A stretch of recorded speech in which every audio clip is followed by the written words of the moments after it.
Assalamualaikum warahmatullahi wabarakatuh. Waalaikumsalam. Alhamdulillah, alhamdulillahi rabbil alamin. Salatu wassalamu ala asyrafil anbiya'i wal mursalin wa ala alihi wa ashabihi ajma'in, amma ba'du.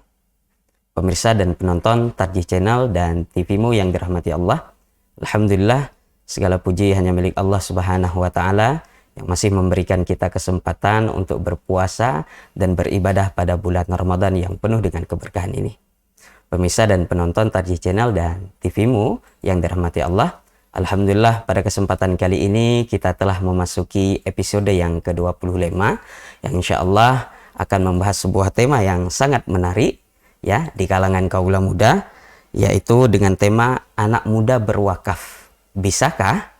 Baik, untuk membahas tema tersebut maka telah hadir di tengah-tengah kita Al-Ustadz Mukhlis Rahmanto LC.MA. Beliau merupakan salah satu anggota Majelis Tarjih dan Tajdid Pimpinan Pusat Muhammadiyah. Baik pemirsa, sebelum kita memulai materi pada kesempatan kali ini, alangkah baiknya kita menyapa Ustadz terlebih dahulu. Assalamualaikum Ustadz. Waalaikumsalam warahmatullahi wabarakatuh. Bagaimana kegiatan selama bulan Ramadan Ustadz? Alhamdulillah lancar. Alhamdulillah. Baik, mudah-mudahan puasa kita lebih produktif untuk kedepannya. Amin. Ustadz, sebagai pembuka, tema yang akan kita bahas pada kesempatan kali ini yaitu berkaitan dengan wakaf. Tentu nanti dikaitkan dengan wakaf basisnya nanti kaula muda. Sebelum kita memasuki materi tersebut, mungkin barangkali bisa dijelaskan pandangan umum tentang wakaf dalam Islam Ustadz. Dan bagaimana Ustadz melihat potensi wakaf terutama di Indonesia? Fadhal Ustadz. Baik. Terima kasih. Assalamualaikum warahmatullahi wabarakatuh. Waalaikumsalam warahmatullahi wabarakatuh. Para pemirsa yang budiman, tema kita pada kali ini adalah tentang wakaf. Yang tadi ditanyakan oleh moderator, kira-kira apa sih itu wakaf dalam Islam? Nah, perlu kita ketahui bersama, salah satu institusi ya atau lembaga yang diinisiasi oleh Nabi Shallallahu Alaihi Wasallam, ya, salah satunya adalah wakaf itu sendiri. Kenapa saya katakan institusi? Karena di dalamnya ada banyak sekali melibatkan orang yang memiliki tugas, ya, masing-masing. Salah satunya di dalam wakaf itu ada namanya nazir, ya. Tugasnya yaitu untuk mengelola wakaf itu sendiri. Dan wakaf ini menjadi salah satu ajaran penting kaitannya dengan berderma atau memberi, ya, sebagai salah satu ajaran dasar dalam Islam, di mana kalau diistilahkan itu sekarang lebih dikenal dengan istilah filantropi Islam.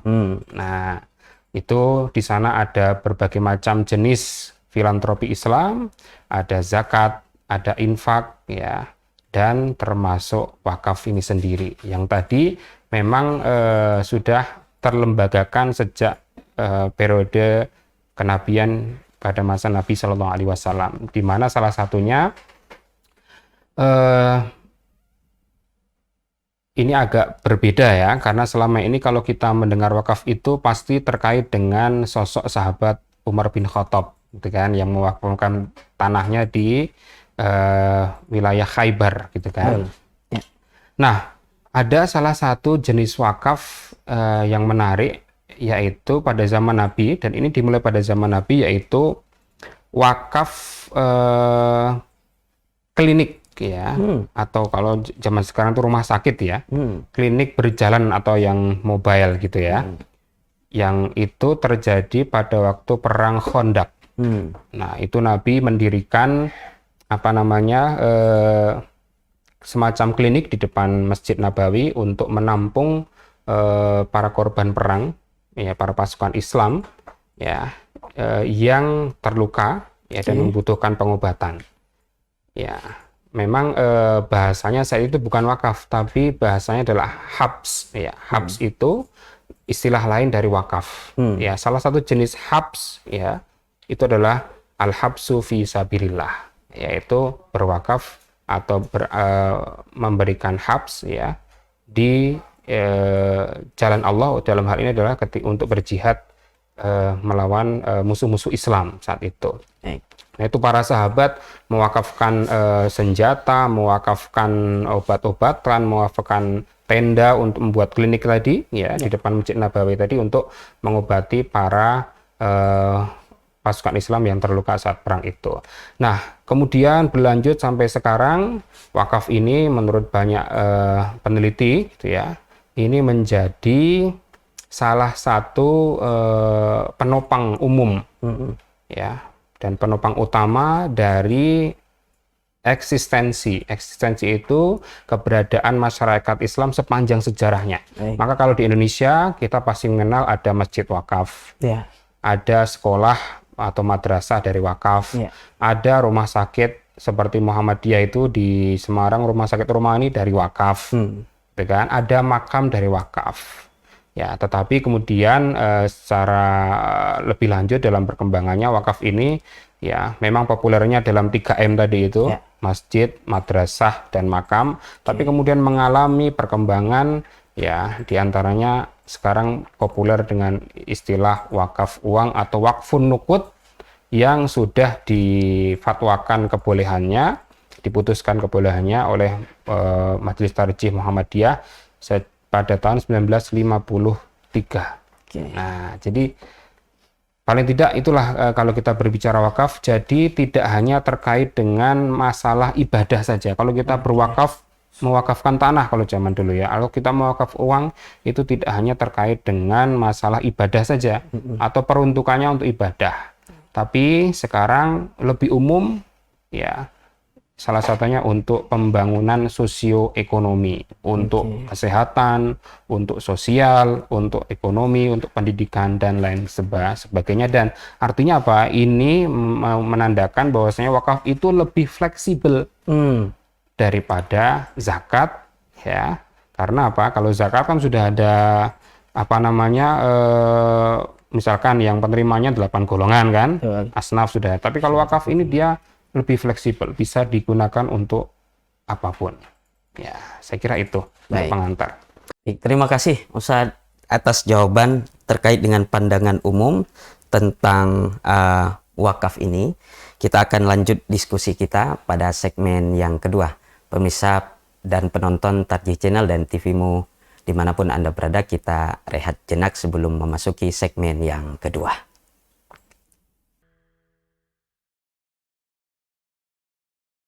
Pemirsa dan penonton Tarjih Channel dan TVmu yang dirahmati Allah, kembali lagi pada program Tarjih Menjawab. Kita memasuki segmen yang kedua. Diskusi akan kita lanjutkan dengan pertanyaan yang mungkin menarik ini Ustadz, yaitu di zaman sekarang ini wakaf-wakaf itu seperti benda tidak bergerak dan benda yang bergerak seperti saham. Kira-kira bagaimana pandangan Ustadz terkait dengan wakaf tersebut, Ustadz? Ya, baik. Para pemirsa yang budiman, jadi terkait dengan wakaf ini, ya memang mengalami banyak sekali perkembangan ya. Mulai kalau di dalam undang-undang itu, ya ada wakaf itu atau harta wakaf itu dibagi menjadi dua, ada harta yang bergerak dan tidak bergerak. Nah, yang sekarang populer memang wakaf tanah gitu ya, tetapi ketika kepemilikan tanah itu semakin berkurang dan semakin sempit, maka kan potensi wakaf itu semakin menyempit juga kan. Maka kemudian para ulama itu beristihad mengembangkan jenis wakaf lain, yaitu wakaf yang lebih kontemporer seperti zaman sekarang, di antara tadi disebut yaitu wakaf saham. Nah, wakaf saham ini hukumnya diperbolehkan sebagaimana pada zaman Nabi gitu kan. Lebih khususnya setelah Nabi, yaitu pada zaman tabi'in atau sahabat, itu ada beberapa tabi'in yang mewakafkan uang. Nah, gitu kan. Artinya tidak hanya tanah saja atau kebun, sumur, dan lain sebagainya, tapi ini juga sudah diperbolehkan wakaf uang. Ya. Nah, artinya apa? Ketika sekarang banyak aset-aset atau harta yang tidak hanya terpaku pada tanah dan lain sebagainya, maka kemudian wakaf pun diperluas untuk saham dan lain sebagainya. Apalagi sekarang saham ini menjadi aset yang berharga, orang banyak investasi ke saham sehingga ya menjadi bagian dari aset seseorang yang tidak hanya terkait dengan tanah, uang dan lain sebagainya itu. Baik, Ustadz, ini menarik karena wakaf sendiri tadi sebagaimana Ustadz Muklis sampaikan bahwa dia itu mengalami transformasi karena mengikuti perkembangan zaman. Jadi tidak hanya benda yang tidak bergerak, benda bergerak pun seperti saham tadi diperbolehkan. Lalu pertanyaannya, bagaimana landasan hukum Islam mengenai wakaf dan sejauh mana anak muda dibolehkan untuk bisa berpartisipasi dalam wakaf? Lalu bagaimana pandangan Muhammadiyah sendiri terkait dengan itu? Oke, jadi yang pertama begini, kalau landasannya yang jelas di dalam Al-Quran itu tidak secara spesifik sebagaimana zakat disebutkan kata-kata wakaf gitu ya. Tapi para ulama lebih merujuk kepada kata infak gitu kan, sebagaimana dalam surah Al-Imran ayat 92. Allah berfirman, A'udzubillahi minasyaitonirrajim, Bismillahirrahmanirrahim, lan tanul birra hatta tunfiku mimma tuhibbun, gitu kan. Kamu sekalian tidak akan mendapatkan kebaikan ya kecuali kamu mendermakan, memberikan, menginfakkan ya dari sebagian yang kamu sukai. Nah, yang kamu sukai di sini adalah salah satunya harta yang kamu miliki.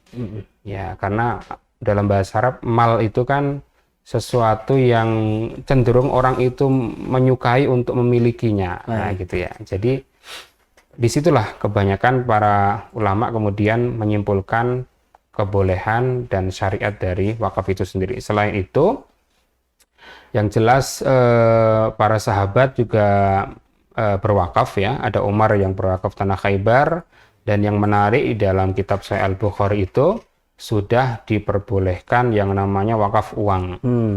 Ya, diriwayatkan dari Az-Zuhri bahwasanya ada seorang yang mewakafkan 1.000 dinar dan kemudian uang 1.000 dinar ini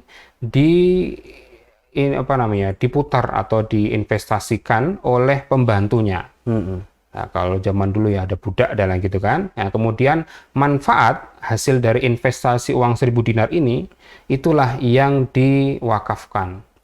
Nah, entah itu diberikan kepada kerabat, diberikan kepada orang miskin dan lain sebagainya. Nah, terkait dengan potensi anak muda untuk bisa berwakaf, saya kira ya tadi ketika misalkan tanah itu sudah semakin menyempit, maka kecenderungannya sekarang wakaf itu dalam bentuk uang gitu kan. Nah, anak muda saya kira punya potensi untuk masuk ke segmen wakaf uang ini karena orientasi anak muda itu kan sekarang tidak lagi harus punya aset tanah, punya rumah dan lain sebagainya. Yang penting dia bisa eksis, dia punya aset dalam bentuk saham, uang dan lain sebagainya itu sehingga itu termasuk jadi harta yang boleh diwakafkan itu sendiri. Dan Muhammadiyah sendiri sudah tadi saya singgung di awal ya memperbolehkan wakaf ini dalam berbagai bentuknya, mulai dari wakaf yang harta yang tidak bergerak gitu kan, tanah dan lain sebagainya, sampai yang bergerak termasuk uang yang itu sudah diperbolehkan sejak tahun 1953 yang wakaf uang ini. Baik, terima kasih Ustadz. Ini menarik ketika kita berbicara wakaf karena memang wakaf ini tidak terbatas hanya bangunan yang tidak bergerak saja. Ternyata melalui proses berjalannya waktu dia terus berkembang. Namun di sisi lain, adakah panduan dan fatwa dari Muhammadiyah terkait dengan wakaf tersebut? Sebelum Ustadz menjawab, mungkin nanti kita akan bahas di segmen yang ketiga. Pemirsa dan penonton Tarjih Channel dan TVmu yang dirahmati Allah, kita akan memasuki segmen yang ketiga. Sebelum itu kita rehat sejenak. Pemirsa dan penonton Tarjih Channel dan TVmu yang dirahmati Allah, Kita lanjutkan pada segmen yang ketiga ini, diskusi kita masih bersama Ustadz Mukhlis Rahmanto. Ustadz, kita melanjutkan diskusi tentang wakaf ini. Iya. Di Muhammadiyah sendiri, apakah ada putusan atau panduan khusus terkait dengan konteks wakaf ini ketika dikaitkan dengan anak muda? Baik, bismillahirrahmanirrahim. Jadi secara umum memang tidak ada fatwa yang secara khusus untuk anak muda ya, tetapi paling tidak fatwanya ini secara umum bagi siapapun yang punya potensi untuk berwakaf ya dipersilahkan ya, karena apalagi anak muda ini seharusnya menggunakan waktunya gitu kan, masa mudanya itu untuk mulai menabung jariah gitu ya, sedekah jariah ya, pahala jariah. Jangan sampai kebanyakan stigma sekarang itu kan berwakaf itu kalau sudah punya tanah. Nah biasanya kan kalau udah umurnya sudah di atas 40 sudah masa senior gitu ya. Maka dengan adanya wakaf uang, wakaf saham dan lain sebagainya, saya kira ini membuka peluang sangat besar bagi anak-anak muda sejak sekarang untuk melaksanakan wakaf ini gitu kan, melakukan wakaf ini dengan dalam artian memanfaatkan masa mudanya sejak sekarang untuk mendapatkan pahala jariah dari wakaf itu, karena hadisnya kan sudah jelas tuh ya, idza matal insan in qata'a amalu illa min salasatin. Apabila seorang itu meninggal ya, maka dia akan meninggalkan sesuatu kecuali 3 gitu ya. Yang pertama adalah sedekah jariah, yaitu harta yang ia sedekahkan, atau harta menurut para ulama harta yang ia wakafkan. Betul. Nah, kemudian ilmu yang bermanfaat dan lain sebagainya. Tapi yang terpenting ya, bagaimana anak muda itu bisa mulai berwakaf gitu kan, dan punya potensi untuk berwakaf. Jangan menunggu sampai tua punya aset tanah dan lain sebagainya, karena wakaf tidak hanya terbatas kepada tanah saja gitu kan. Saya kira itu, Ustaz. Baik, menarik Ustaz ya. Ternyata wakaf tidak sesempit yang dibayangkan. Karena memang pemahaman kita terdahulu bahwa wakaf itu adalah seperti bangunan, tanah, sesuatu yang tidak bergerak. Dan itu berkaitan dengan usia biasanya. Ternyata sebagaimana telah tadi disampaikan oleh Ustaz Mukhlis bahwa anak muda pun bisa ikut berperan aktif dalam hal ini sesuai dengan perkembangan zaman pada saat ini. Baik Ustaz, pertanyaan terakhir ini Ustaz, di segmen ketiga ini. Bagaimana upaya Muhammadiyah dalam mendukung pemahaman dan partisipasi anak muda terhadap nilai-nilai dan praktik wakaf dalam kehidupan sehari-hari mereka? Baik, terima kasih. Saya kira ini menarik karena Muhammadiyah ini kan punya banyak sekali amal usaha dalam bidang pendidikan ya. Kita kurang lebih memiliki 500 ribuan mahasiswa di seluruh perguruan tinggi Muhammadiyah. Nah, ini kalau misalkan dimanfaatkan potensi ini, ya mahasiswa kan misalkan dapat jatah uang bulanan gitu kan, uang jajan, uang kos, ya, SPP dan lain sebagainya, itu mungkin bisa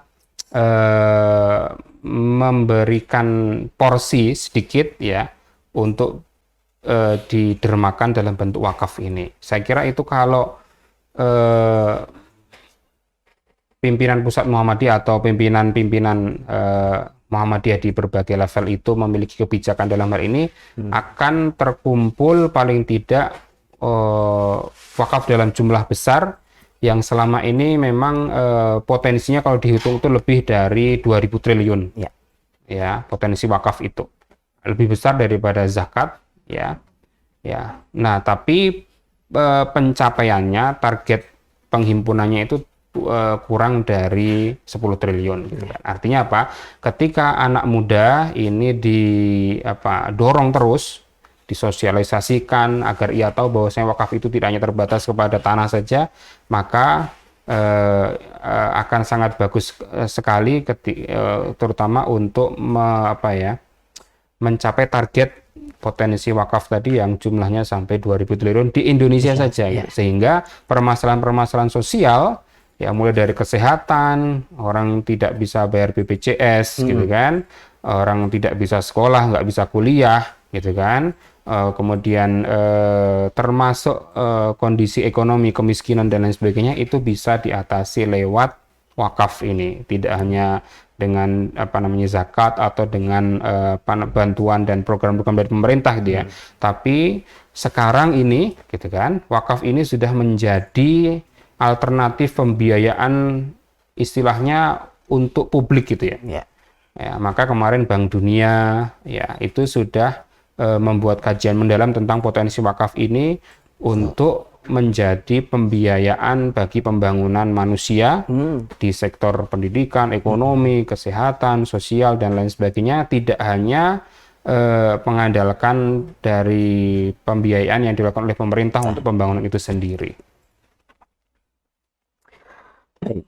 Terima kasih Ustadz. Jadi memang wakaf ini terus berkembang, ya, terus berkembang, tidak hanya terbatas pada hal-hal tertentu, tapi meluas, bahkan bisa mensejahterakan umat Islam dan umat pada umumnya. Baik, pemirsa dan penonton Tarjih Channel yang dirahmati Allah, kita ucapkan terima kasih kepada Ustadz Mukhlis Rahmanto atas kesempatan dan ilmu yang telah dibagi pada episode kali ini. Penonton dan pemirsa Tarjih Channel dimanapun Anda berada, maka cukup sekian untuk episode Tarjih Menjawab pada kesempatan kali ini. Terus saksikan program Tarjih Menjawab selama bulan Ramadan. Saya Muhajir Al-Mahmudi sebagai host dan segenap kru yang bertugas mohon undur diri. Assalamualaikum warahmatullahi wabarakatuh.